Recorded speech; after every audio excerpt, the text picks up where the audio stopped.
les filles, j'espère que vous allez bien. Je suis très contente de vous retrouver enfin pour une nouvelle vidéo. Je tenais à m'excuser de l'absence d'un peu plus de 3 semaines en fait. Pendant à peu près 3 semaines, je n'ai rien filmé, je ne vous ai rien posté. J'étais un petit peu active sur les réseaux sociaux comme surtout Instagram. Mais en fait là tout le mois de mars j'ai été énormément occupée à différentes choses. Aujourd'hui je reviens pour une petite vidéo revue et swatch des fards à paupières crème de chez Kiko. Je vous avais posté une photo sur Instagram vous montrant mes achats, j'ai carrément craqué pour ces fards à paupières et donc voilà, du coup j'ai eu un petit peu le temps de les tester et comme ça va me permettre de vous les présenter, de vous présenter les couleurs que j'ai prises et de vous donner un petit peu mon avis sur ces fards à paupières crème. Donc c'est parti. Donc je suis allée en boutique il y a de ça à peu près une dizaine de jours il me semble, et donc j'ai craqué pour tous ces petits pots en fait, ces fards à paupières crème parce que donc déjà j'adore ce genre de produit, je trouve ça hyper rapide, hyper facile à utiliser. Et quand j'ai vu Kiko en avait sorti, j'ai foncé dessus. Quand j'ai vu les couleurs, j'ai eu beaucoup de mal à me décider parce que franchement il y a de très jolies couleurs. Il y a du neutre, des couleurs un petit peu plus flashy, du mat, de l'irisé. Franchement il y en a un petit peu pour tous les goûts. Je me suis tournée vraiment sur des couleurs un peu valeur sûre, des nude, des dorés, des rosés, voilà, des couleurs que j'adore.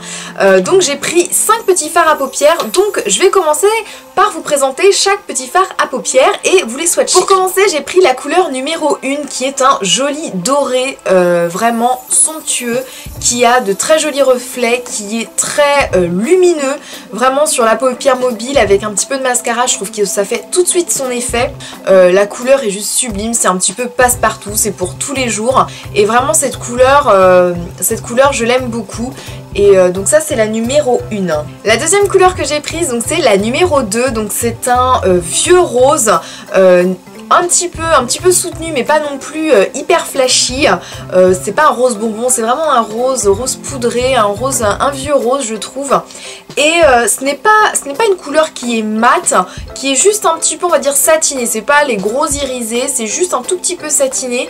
Et celle-ci j'aime beaucoup aussi, je pense que ça va être une couleur sublime en fait pour des make-up de printemps on va dire, pour les beaux jours. C'est assez lumineux comme couleur, donc ça j'aime aussi énormément. La troisième couleur que j'ai prise c'est la teinte numéro 5 et ça c'est un vrai coup de cœur. C'est un irisé mais vraiment très irisé, limite pailleté on va dire, dans les tons gris, un tout petit peu, enfin ouais surtout gris, pas violine mais vraiment un joli gris très irisé. Celui-ci franchement il fait vraiment son effet et je l'aime beaucoup vraiment. Il est alors c'est sûr beaucoup plus flashy, beaucoup plus imposant on va dire que les deux autres couleurs qui ont des irisés un petit peu plus discrets, mais alors là pour du pailleté c'est du pailleté et vraiment c'est très lumineux, il est vraiment sublime celui-ci. C'est juste mon coup de cœur, celle-ci je l'adore énormément cette couleur, donc c'est la numéro 5. La quatrième couleur que j'ai prise c'est la numéro 10 qui est un rose mais qui tire un petit peu sur le saumon on va dire, le rose saumon corail, et celle-ci je la trouvais hyper jolie cette couleur là pour voilà je voyais le printemps dans cette couleur. Pareil c'est un légèrement satiné on va dire, satiné tout petit peu irisé, c'est pas un mat, elle fait très fraîche, très printanière et elle s'accorde très bien je trouve avec le fard numéro 2 avec le rose. Je trouve que les deux voilà se complètent assez bien pour un maquillage coloré mais pas trop, très frais, très printanier, donc ça vraiment aussi c'est une couleur que j'aime beaucoup. Et la dernière couleur que j'ai prise c'est la numéro 11 qui est un blanc avec un tout petit peu de sous-ton violine on va dire, mais vraiment, ou un très rose pâle mais vraiment pâle on va dire, et j'aime beaucoup cette couleur aussi. Après elle est un petit peu on va dire un petit peu moins intense que les autres fards, je pense, de fait de sa couleur très discrète, très pâle. C'est pas un blanc, c'est pas un rose, c'est vraiment un rose très pâle. Donc c'est vrai que la couleur elle n'est pas hyper intense, ça fait vraiment un petit côté brillant à la paupière, quelque chose pour unifier la paupière. Ça peut vraiment bien servir de base aussi je trouve, et les irisés sont un tout petit peu dorés. Donc c'est vrai que la couleur, la subtilité vraiment est hyper sympa. Après c'est pas hyper intense du fait de sa couleur relativement pâle, mais je trouve qu'en base vraiment ça fonctionne plutôt pas mal. Donc voilà pour ces 5 couleurs que j'ai choisies. Franchement je suis restée dans un esprit très printanier, très frais. Je voulais quelque chose de lumineux et vraiment j'en suis hyper fan. Maintenant on va passer un petit peu à ce que j'en pense. Donc les points positifs et les points négatifs. Pour les points positifs je peux vous dire que le rapport qualité-prix est excellent. Ce sont des fards à 6,90 €, donc je trouve que c'est plutôt correct. Ils sont relativement abordables. On a quand même une bonne quantité aussi dans le petit pot. Au niveau de la tenue, rien à dire, ça tient toute la journée, ça ne bouge pas. Alors peut-être juste le fard numéro 5, donc le gris que je vous ai dit qui est très irisé, très pailleté, lui fait un tout petit peu de chute on va dire à force de la journée en termes de paillettes. Donc il y a un petit peu de chute de paillettes pour ce fard, mais sinon pour les autres vraiment ça ne bouge pas, ça tient toute la journée. C'est hyper rapide à utiliser, ça s'étale super bien sur la paupière.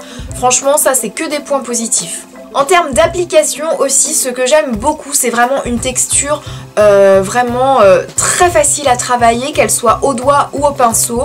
Moi j'utilise vraiment majoritairement quand je travaille sur la paupière mobile de manière un petit peu on va dire grossière et rapide, j'utilise le doigt, ça fonctionne très très bien, ça s'étale super bien, ça sèche pas tout de suite donc on a le temps un petit peu d'estomper. Alors c'est sûr que quand ça sèche vous ne pouvez plus faire grand chose, mais voilà on a un petit peu le temps de travailler la matière. Et au pinceau, donc vraiment au pinceau plat synthétique, ça fonctionne aussi très bien. Je trouve que l'application est nickel et donc les deux types d'applications se valent. J'ai trouvé quand même quelques petits points négatifs, donc vraiment voilà on va dire assez subtil, mais quand même je trouve qu'au niveau du packaging, donc voilà nickel, en pot en verre, tout ça pas de souci, mais on va dire que le cercle, le diamètre de ce cercle est un tout petit peu petit, donc je trouve qu'avec les doigts pour prendre la matière c'est un petit peu difficile. Pourtant j'ai pas des gros doigts on va dire, mais je trouve que voilà on a un petit peu de mal à prendre la matière, à la réchauffer, parce que c'est vrai que j'aime bien quand je prends avec mon doigt de réchauffer un petit peu la matière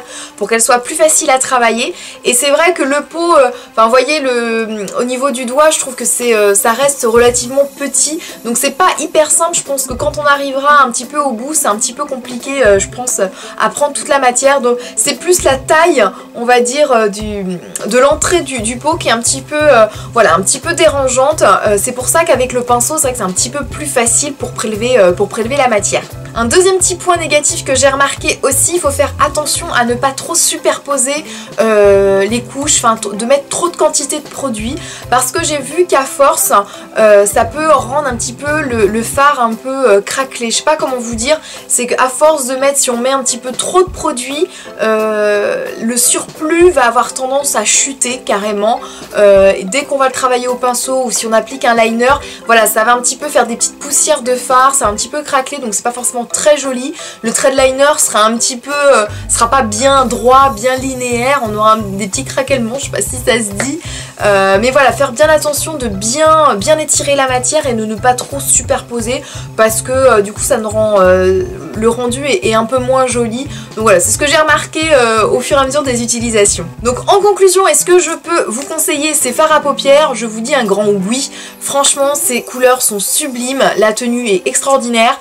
Ce sont vraiment de très jolis satinés, irisés, mat, vous avez de tout, vous en avez pour de tous les goûts, ils sont pas très chers, donc franchement foncez sur ces produits, prenez le temps de choisir vos couleurs et je pense que vous ne serez que ravis de ces petits pots. N'hésitez pas à me dire si vous avez ces fards à paupières et me dire un petit peu ce que vous en pensez, un petit peu votre avis, me dire si vous aimez ces produits, si vous n'aimez pas, si vous êtes contente ou si vous êtes déçue de ces produits. Donc voilà, j'espère que cette petite vidéo swatch revue vous a plu. N'hésitez pas à me dire ce que vous en avez pensé.